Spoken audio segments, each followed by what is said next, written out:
the special bracha that everyone makes every single day during davening is Yotzer HaMoiris. Right now, you're not on the screen. Oh, there you go. Again? Okay, Chivrim, Hashem opens the eyes of the blind. Right. Right. When we're sleeping, we can't see. Right. Shekoyach, yeah.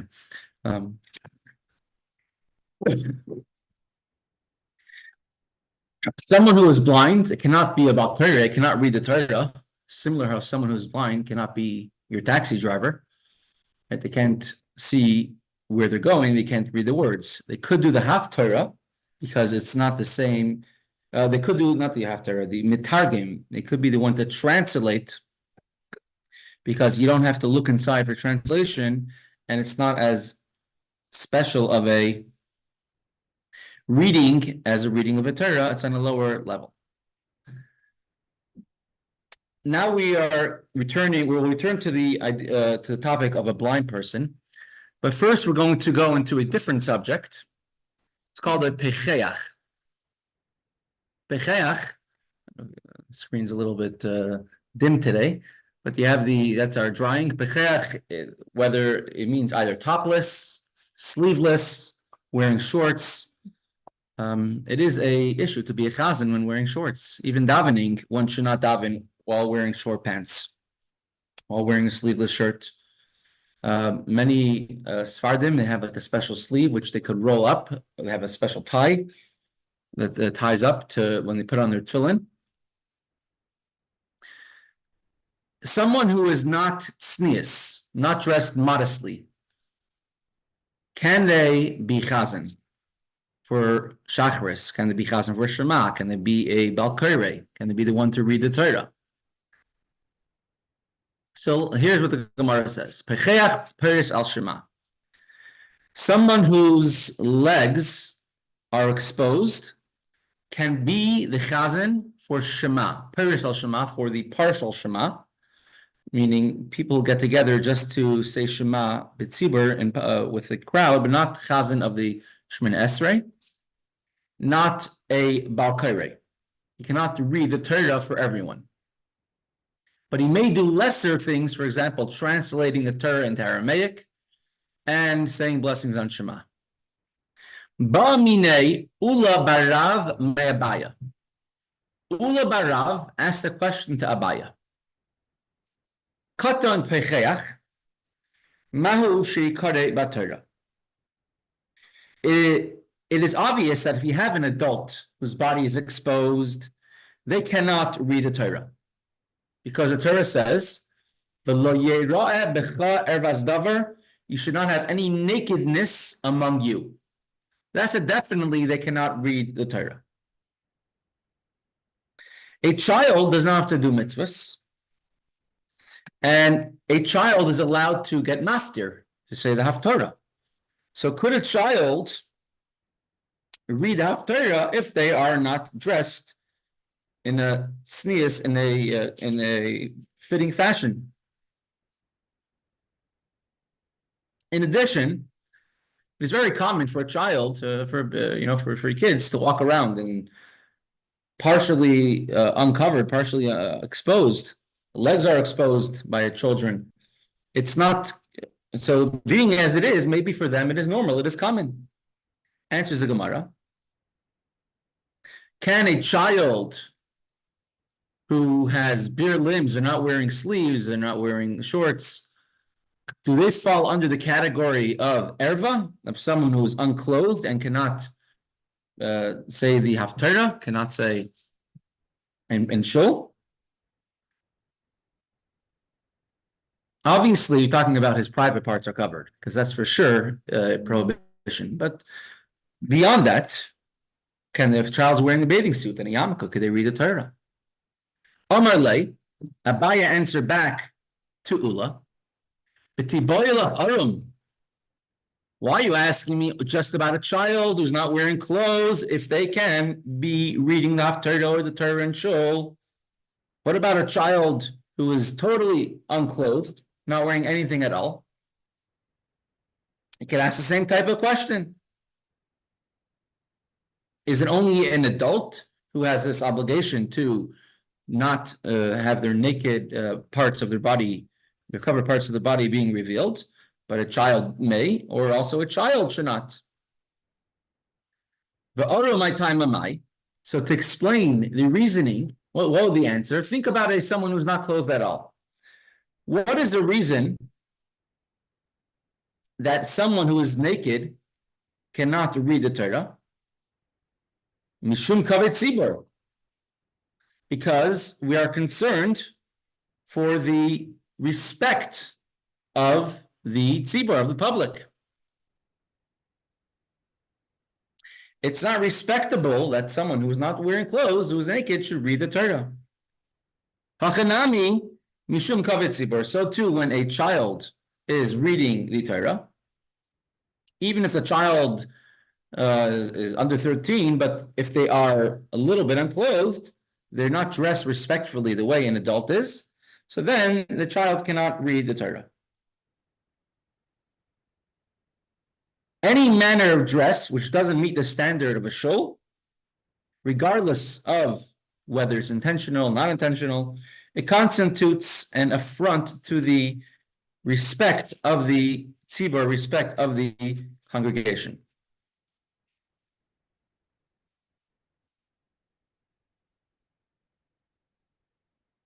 Halacha, in a place, it's first of all, it's a big deal. It is a halachic issue to be a chazan when you're wearing shorts, or even davening should not be like that.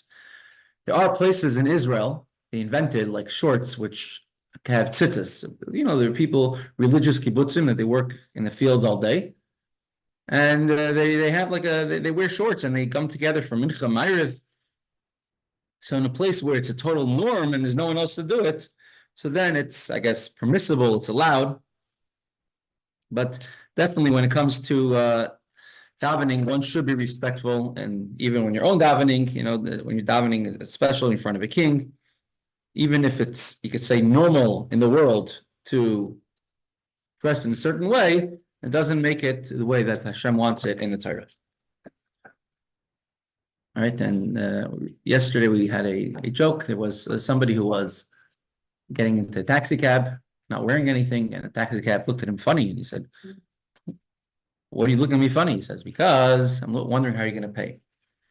So a Tiferes al Shema, a blind person is allowed to be chazan. For Shema, Rabbi Yehuda said in the Mishnah that someone who was blind from birth cannot be chazan because of the blessing that we say called Yotzer HaMa'oros. Yotzer HaMa'oros, Hashem who creates the luminaries, the sun and the moon, and they cannot see the sun and the moon. And therefore they cannot lead Shema, because leading Shema, you're saying this blessing of Yotzer HaMa'oros, Hashem who creates the sun and the moon, the luminaries to light. Musaf, that will be allowed. Talking about, right, Shema would not be allowed, correct. Halacha, they're allowed to even be a chazan for Shema. This is Rabbi Yehuda's opinion, right? According to the halacha, the Chaim, the sages say that a blind person could be chazan for everything. What? You cannot say it. Again? What I missed Right. about dividing the Shema. Is that the translator, or what does it mean? Dividing the Shema. So if 10 people all davened individually, they already davened Shacharis by themselves, either at home or without a minyan, but now they gathered together. So then they could get together and daven parts of davening. The blessing of Shema, and the first 3 blessings of Shemoneh Esrei out loud, and they can answer Amen and Kedusha. So they do that in order to answer Kedusha together. Is that what it means, dividing the Shema? Yeah. That includes. Right. So right. So the method of how they divide the Shema, right, is usually they say either 1 or 2 of the blessings of Shema, not all of the blessings, but including the bracha of Yotzer HaMa'oros, Hashem who creates the luminaries. And they say Shema together, and then they don't daven a silent Shemoneh Esrei, but they go straight to the repetition of the Chazan, And the Chazan says only the first three brachas out loud, and they could say Kedusha. The point is that since they all daven themselves, they could not answer Kedusha. We want to answer Kedusha. When 10 Jews get together who didn't answer Kedusha yet, you want to answer it. I think I used to go, I think in Israel a few times when it was getting late already, they would do that. They would start, even though no one had davened yet, but they would start the first two blessings, everyone would say Kedusha, then.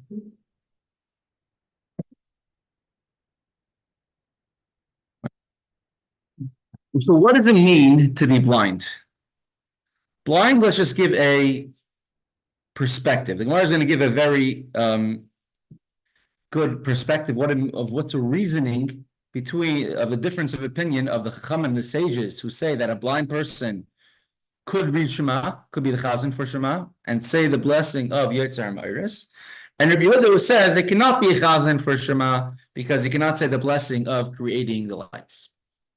Tanya, we learned in the Brisa, Rabbi Yehuda, the sages who allow a blind person to say the Shema to lead to be the Chazan, and they say, and even further, the Sfas Emes writes, according to Rabbi Yehuda, a blind person cannot even say it for himself, this blessing. He has to only answer Amen to the Chazan, but he cannot say it himself. The sages allow a blind person to be Chazan. They told Rabbi Yehuda, Har Beit Safu Lidrosh the Maaseh Merkava. The Maaseh Merkava, there were two places in Tanakh, one in Isaiah, one in Yecheskel, which describe the chariot of Hashem. It gives physical descriptions. Chariot of God, it had each one of the four sides had a different face and the four wheels, but it's discussing and describing the greatest revelations of godliness that a human being, besides for Moshe Rabbeinu, besides for Moses, and besides for the time period when they left Egypt, the highest revelation of godliness that a human has ever experienced here in this world. And it's called the Merkava. It's called the chariot. Of course, Kabbalah explains this at great length. Now, if someone is just reading it without any understanding of what it means, they're going to just think that it's like a nice, I don't know, a nice fable. Therefore, a regular person, an unlettered person, or a person who's just beginning to learn, is not supposed to learn or is not allowed to learn, according to the original Mishnah. You're not allowed to learn Maaseh Merkava, the vision of the heavenly realm of angels and godliness and chariots as it is in Yecheskel, because they're not going to properly understand it. The Brisa, the sages told Rabbi Yehuda, Har Beit Safu, many people have tried Lidrash Merkava to explain the vision of the chariot, even though they have never seen it. So it's possible to try explaining something that you've never seen. Correct? So therefore, even if the blind person cannot see light, let him say the blessing of Yetzer Ma'aris. Let him creating the lights. He could thank Hashem that the rest of the world has light. The light exists. Even though they never gazed upon those heavenly bodies in his life. The Gemara answers back. The Rabbi Yehuda says, Hasam ba'avanta deliba talya milsa. When it comes to Hashem's heavenly chariot, it's a prophecy, it's a prophetic vision. A prophetic vision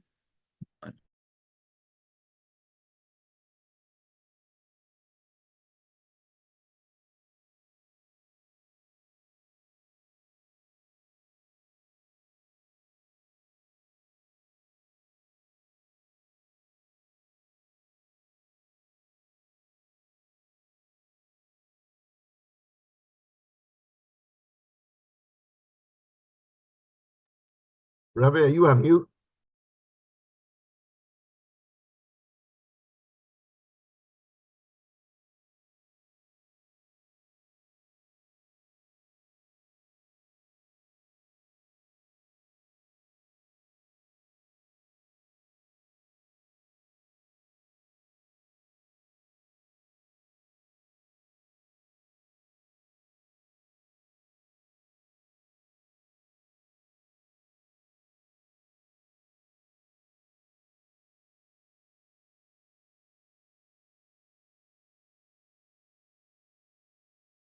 Should probably redial.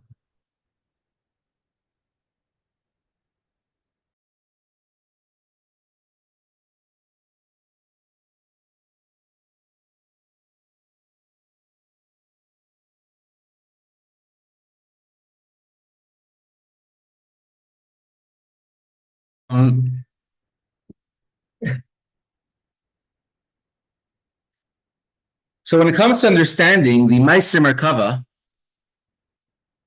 the chariot of Hashem, the chariot of God, it depends on Avanta de Liba.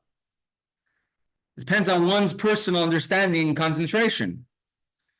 And therefore, if you understand it, if your heart understands it, then it is possible to understand it without ever having seen it. Because the chariot of Hashem, the chariot of God, is not a physical thing. Hashem doesn't have a physical chariot up in heaven. Maybe in some form it is, but not in our understanding of what physical means. What it is a totally spiritual thing with spiritual concepts. And therefore, the chariot of Yecheskel is, if a person is able to be on a level to understand it, then you could explain it even though they have not properly totally understood it, but they have the sensitivity that they're able to understand it. Hacha mishum hana, when it comes to the luminaries, when it comes to the lights that are the sun and the moon, the reason why we make the blessing, Hashem who creates the lights, is because you have benefit from it. And the blind person does not have benefit from the lights because he personally cannot see the lights. And it doesn't help that the rest of the world has benefit because it's a person themselves have to have a benefit from it.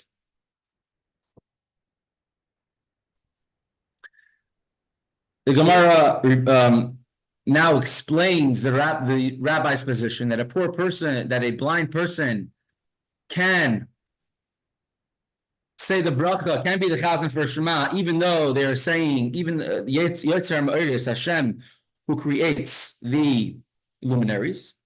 The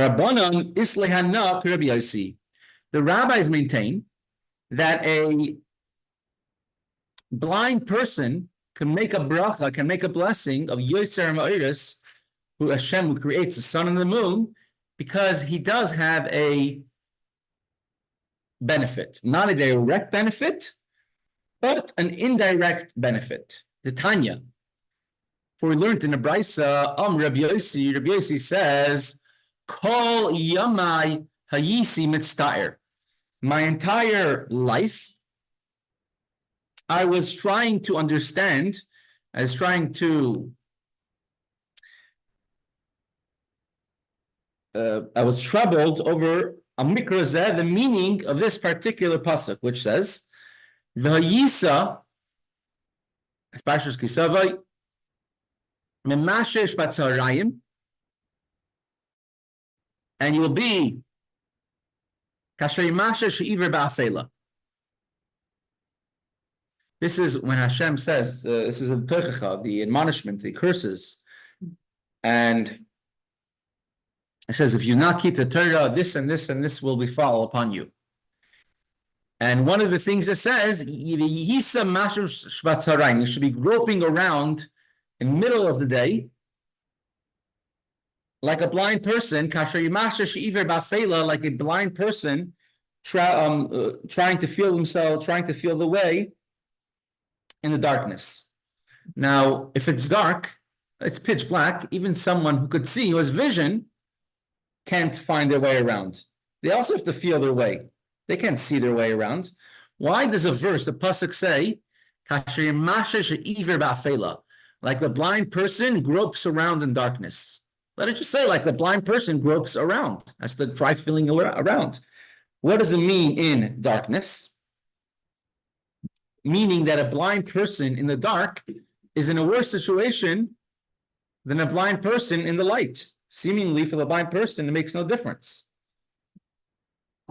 Marsha explains that a person who could see, so that at least they're generally familiar if they're going the same path they always went. They know there's a road to the right, there's a building to the left. But a blind person does not even know that. Says the Brisa,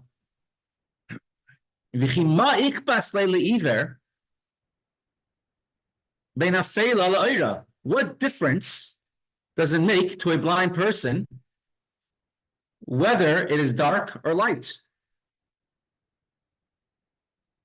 For the blind person, whether it's light, whether it's dark, it's the same exact thing because they anyways can't find their way around. And he didn't, and Rabbi says, I did not understand this. Until one time a story happened with me. One time, I was walking in the absolute darkness of the night. Back then, there was no lighting on the streets, and you had to carry your own lantern. In some places, later times when fuels weren't plentiful, they would put on the big streets, they would put candles. Even in the US, the first time they ever had street lighting, I think, was in the 1820s, right? So there was gas lights, right? So I was one time walking in the absolute darkness, in darkness, night and deep dark. And I saw a blind man was walking on the road. And he was carrying with him a lantern or a torch. That's what the blind person was carrying, a torch. I told to the blind man, Bini, my son, why are you carrying with you a torch? Amar Li, he told me back, if I have a torch in my hand, B'nei Adam Rayin Oisi, then people on the street can see me. Matzilin Oisi, and they could save me min abchasin, min hakaitzin, umin abarkanin, from the pits, from the thorns, and from the thistles, or briars. Briar, it's a type of it's a different type of prickly plant. Thistles or briars.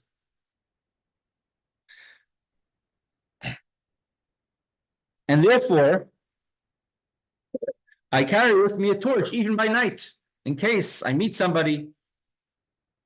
Since a blind man can't have benefit from light, as this incident of Rabbi Yossi says, so therefore the blind man may be the leader of the Chazan of Shema and involves reciting a blessing of Yetzer HaMa'aris.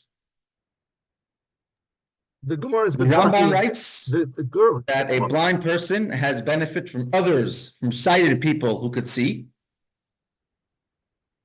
That's a different reason than this given this Gemara over here. There's a beautiful shot from the Baal Shem Tov on this, which is brought down by the Rugged Shavar Goin. Tzaf Nas Peneach. Rugged Shavar Goin is someone that we've mentioned. Yossi, Shalom Aleichem, welcome, happy to see you. Shalom Aleichem, Rabbi, thank you. And I see you, it's actually sight, not just it's light. Yes, thank you, Rabbi. Tzaf Nas Peneach, Rugged Shavar Goin, Rabbi Yosef Rosen, we described him, brought him down many times. Person with the rabbi with the long hair, passed away in the 1930s, was a tremendous Talmid Chacham. He brought from the Baal Shem Tov. It says in the Zohar that with every single letter of the Torah has Hashem's light. The 25th word in the Torah is Or, light. It says Hashem saw the light, kitoivu, it is good. And it says the light which Hashem created on the first day of creation is hidden. It will only be revealed when Mashiach comes. It is hidden now in the Torah. And for great tzaddikim, like a Maggid and Mezrich, the Baal Shem Tov, they're able to see throughout the entire world, or see the future using the light that's hidden in the Torah. But he says, if the light is hidden, what's the point of the light? And the answer is that there's some people which are called Einei Ha'eda, the eyes of the congregation, the eyes of the people. Now, a blind person, someone who's blind, when they carry a torch with them, other people who could see are able to help them to have sight.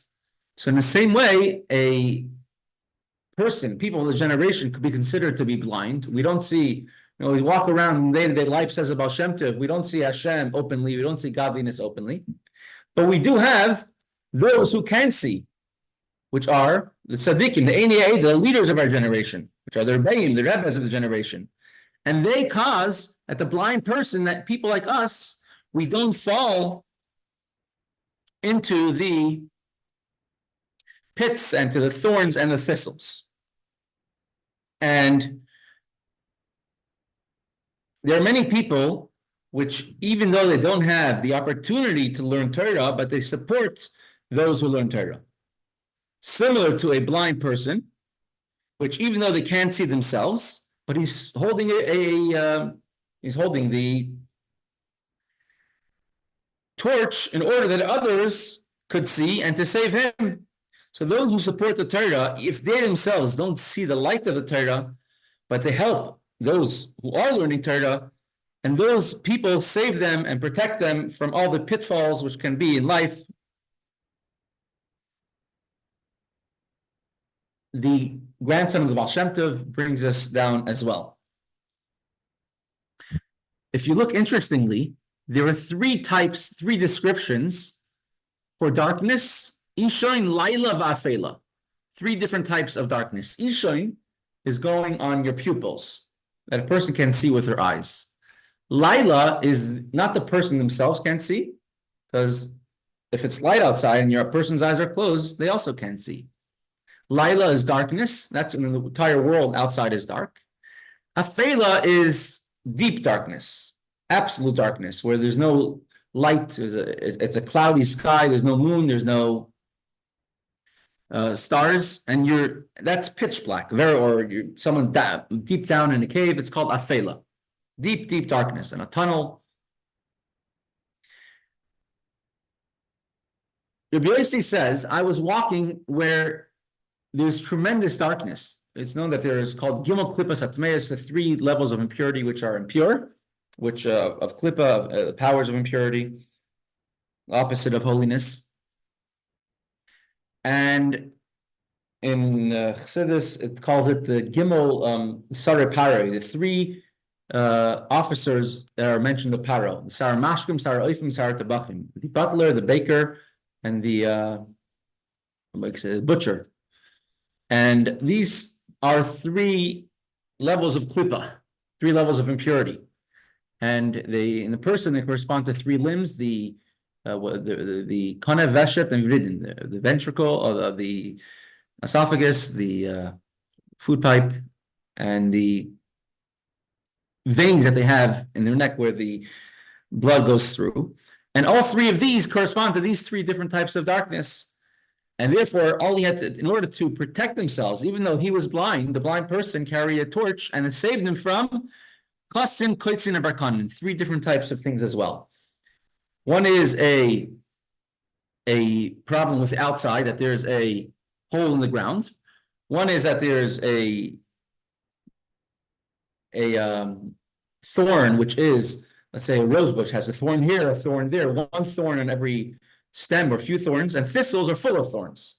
Right? So all the light of the Torah is able to protect you from all of these levels, from all three of them. So that's a vart, which comes from the Baal Shem Tov.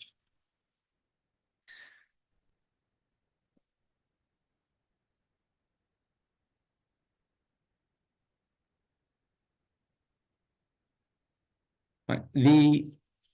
I guess going forward, we Baruch Hashem, we finished Kunter Semayin. So we're going to do 2 days a week Halacha, Hilchos Shabbos, Laws of Shabbos. It's a very good sefer, a good book. I am looking for it in English. I haven't yet found it in English. It's called Kitzer Halachas. It's the Alter Rebbe Shulchan Aruch the Alter Rebbe. Just bringing only the the bare points that are needed in the Shulchan Aruch of the Alter Rebbe for Halacha L'Maisa to know what the Halacha is, because the Alter Rebbe Shulchan Aruch is there to make to add a special point. Alter Rebbe Shulchan Aruch filled a very vital need, which was not in the Shulchan Aruch itself. And over today and tomorrow, we'll bring a few examples of it. But let's go back to the beginning. What is Shulchan Aruch? In the introduction of the Alter Rebbe Shulchan Aruch, his sons, the 3 sons of the Alter Rebbe, when it was published, they describe what's the specialty of the Alter Rebbe Shulchan Aruch. You already had a Shulchan Aruch written before. It's very interesting. You had the Vilna Gaon, the Gra. He lived in Vilna. He was the foremost leader of the Lithuanian and the opponents of Hasidim.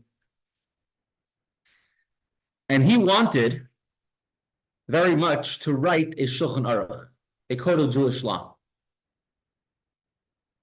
His sons asked him, "Why? What are you waiting for? Why didn't you do it?" And he said, "Because I have not received permission from Shemayim, from heaven, to do it." That's what he said. He's waiting for permission from Shemayim. Now, the Vilna Gaon was a tremendous Talmid Chacham, tremendous Torah scholar. Till today, the entire many schools of thought all come based from the Vilna Gaon. Many schools of Torah learning, and at the same time that the Alter Rebbe wrote the Shulchan Aruch, he was thinking of writing the Shulchan Aruch. Now, when the Alter Rebbe wrote the Shulchan Aruch,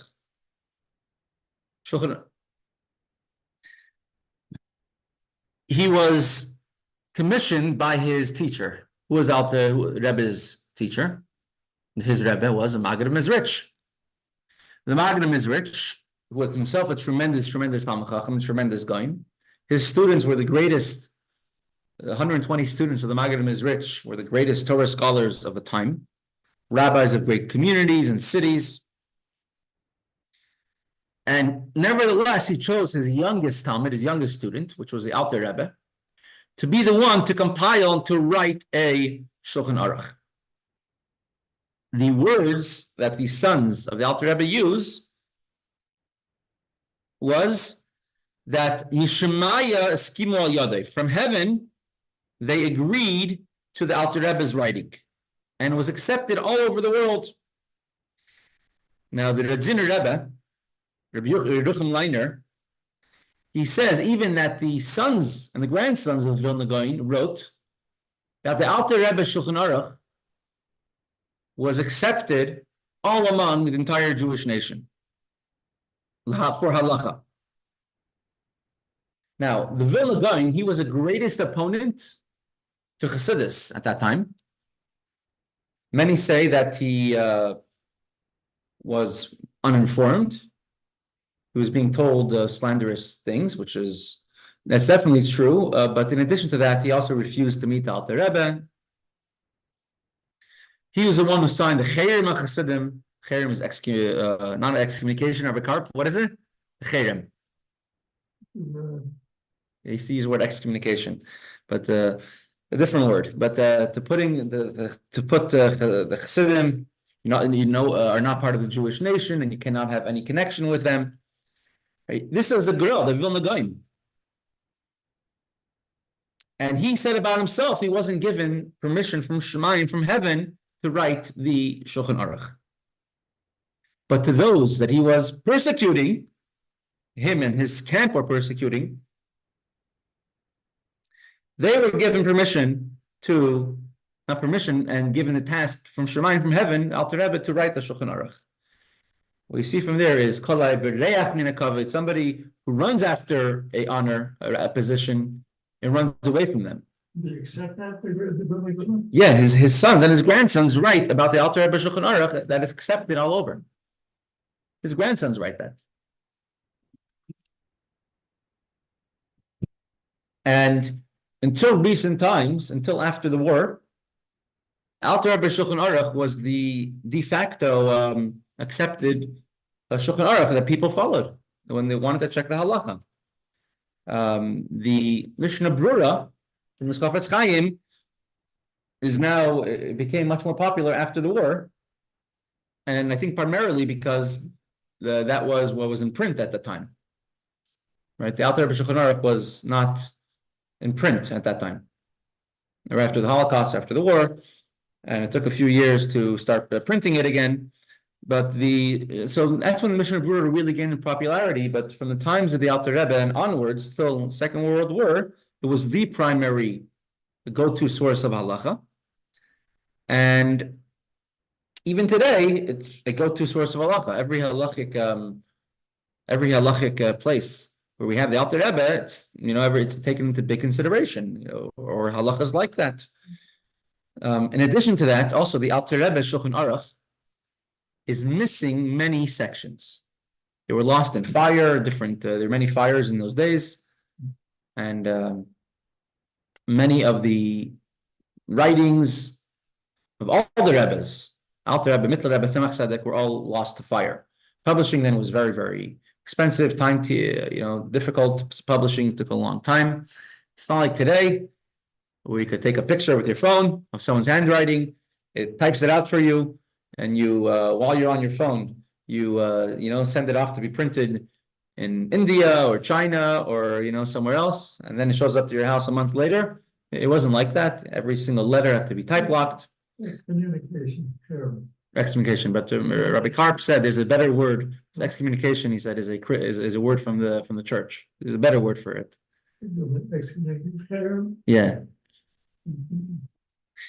So how's this set of halacha is different than the Mishnah Brura? The Mishnah Brura is a pirush. It's an explanation on the Shulchan Aruch. So let's go through a little bit of history of Shulchan Aruch. And we have, I guess, maybe tomorrow we'll go through the Shulchan Aruch. What is Shulchan Aruch? We have the Gemara. Shulchan Aruch is a set table. It's a day-to-day halachas laws. We have the Gemara. That's a writing. Why not rule paskin straight from the Gemara?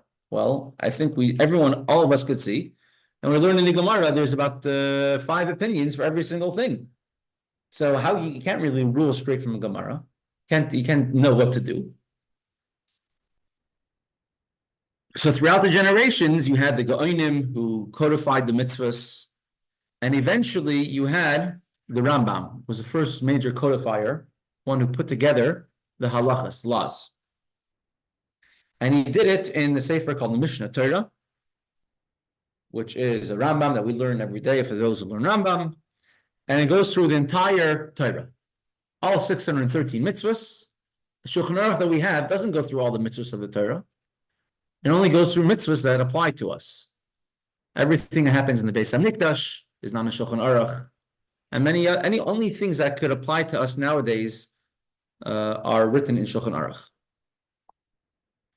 But the vast majority of mitzvahs of the Torah, over 400 mitzvahs, 450 mitzvahs, are not even mentioned at all in the Shulchan Aruch. The Rambam was the first one to go through the entire Torah, writing down the halachas. A little bit at the same time period, you had 2 other great people, a little bit after the Rambam, but within the same century. You had the Rif, Rabbi Yitzchok al-Fassi, which is printed in the back of most Gemaras. He goes through every Gemara and just takes the halacha out of it. So he goes in the order of the Shas, the order of the Gemara. You had the Rush. Also, he goes in the order of the Gemara. The Rambam was revolutionary and unique in the idea that he did not go in the order of Gemara. He did not go in the order of the Torah. Rather, he went according to topic, and he explained every halacha in its place and in its spot. The Rambam wanted to make his sefer, his book, that every single person could learn it, even a child, and every Jew could learn it.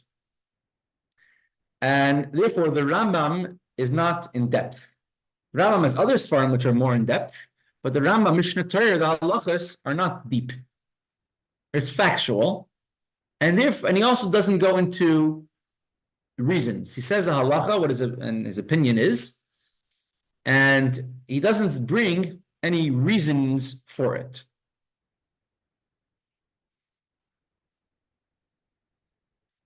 What the Rambam did, he had 14 books, and we're actually making a conclusion on Rambam, learning with daily Rambam in another about 2.5 weeks, for those who learn 3 chapters a day. To write, the Rambam did what was necessary at the time. The Gemara was written because that's what was necessary at the time. The Mishnah was written because that's what was necessary at the time. These are all part of Chelek Torah Shabbat Peh, the oral Torah, which you're not allowed to write down.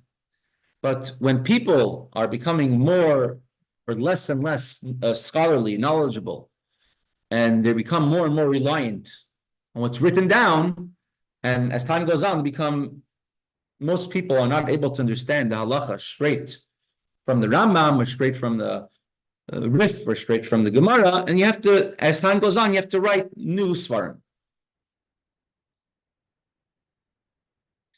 The Zkainim wrote many different Svarim. The Rambam was the first one to write down from the entire Torah. Taken from everywhere, the Gemara, the Midrashim, the Bavli, the Yerushalmi. And the Rambam's tremendous wisdom. And he put the entire Torah into Psak Dinim, Piskei Dinim, rules, laws. However, even in his introduction to the Rambam, he himself writes like this, that since I do not put the reasons over here inside, it's very possible some people think they understand everything and they don't really understand. So the Tur, Rabbi Yaakov, the Baal Turim, the son of the Rosh was the son-in-law of the Maram Rothenburg, right? The mayor of Rothenburg, the one who was arrested and was only released about 14 years after he died from prison for a ransom. His son-in-law was Rabbi Usher. He was originally in Germany. He had to run away to France because of the persecutions of the Jews. And his son was the Baal Turim, Rabbi Yaakov, the one who wrote the Torah.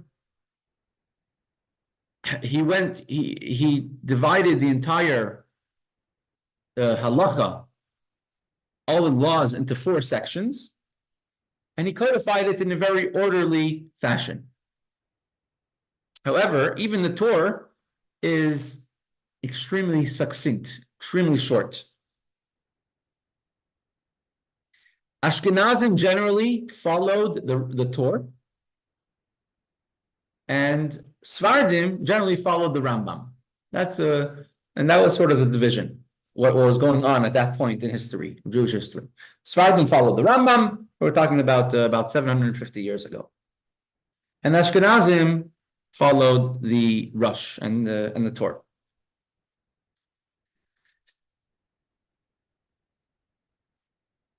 Now, another big issue was, this is before the printing press, correct?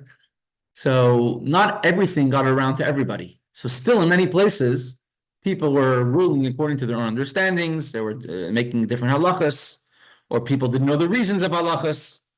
So then came Rabbi Yosef Cairo, born in the 1480s. He lived a very, very long life, to the age of 94, extremely long for those times. He was expelled from Spain with expulsion when he was a young child, I think of 3 years old. He was many years in Turkey, and then he went to Tzfas. Tzfas, Seifed.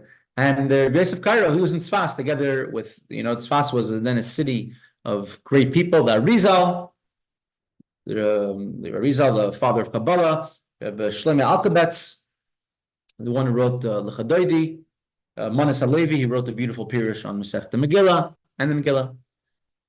You have Shemakabetz, you have other great luminaries, other great Torah scholars, all were in Tzfas at that time. The Ramach, Ramoshe Cordovero, a different school of Kabbalah, and Rabbi Yosef Cairo, he was from Shemayim, was given a task to write the Shulchan Aruch around the same time period as him. So we're talking about the 1500s, the later 1500s, second half of the 1500s. In Poland, at the same time, there was a young, brilliant Torah scholar. His name was Moshe Israelis, the Ramah, and the Ramah also started writing a Shulchan Aruch. All the laws put together in a very orderly, concise fashion way. First the Ramah started writing a explanation on the Rambam, and right before he's finishing it, Rabbi Yosef Cairo finished his Pirush on the Rambam called Kezav Mishnah. So then he started writing a Pirush, an explanation on the Torah called the Beis Yosef, and right before he finished, the Ramah started writing an explanation on the Torah, and the Beis Yosef finished his and came to Poland as he's in the middle of writing his explanation on the Torah. Then the Ramah started writing the Shulchan Aruch, and right before he finished, the Beis Yosef finished writing his Shulchan Aruch. Rabbi Yosef Cairo finished writing it. So he ended up writing what's called Hagois, notes on the Shulchan Aruch of the Rabbi Yosef Cairo. And there's back and forth. Each one, has a comment on what the other one says. Unfortunately, the Ramah Moshe Israelis passed away at a very young age in Krakow at the age of 36. He wrote a tremendous amount, did a tremendous amount for, especially for the short life that he lived. And what follows is that the Sfardim followed the Beis Yosef, Rabbi Yosef Cairo, who was a Sfardi, and the Ashkenazim followed the Ramah. So generally, halachas are the same. When there's a difference, when the Ramah would disagree, he would write that as a note to Haggah, called the Mappa, the tablecloth, to the Shulchan Aruch, to the set table, and he would make his comment, or his halacha should be different, and therefore Ashkenazim always typically follow the Ramah. Everything good? We have a Shulchan Aruch. Everything fine, right? Why does Alter Rebbe have to come and write a Shulchan Aruch later on? We'll get to that tomorrow, and we'll bring together some examples of differences or what the Alter Rebbe's Shulchan Aruch will bring the Shulchan Aruch, and I'll bring the Alter Rebbe's Shulchan Aruch. We're able to see the difference, what the Alter Rebbe's Shulchan Aruch comes to add on, and what this edition we're learning is going to come to help us, to assist us in learning the Alter Rebbe's Shulchan Aruch. So with this, we'll pause today. Shkoyach everyone for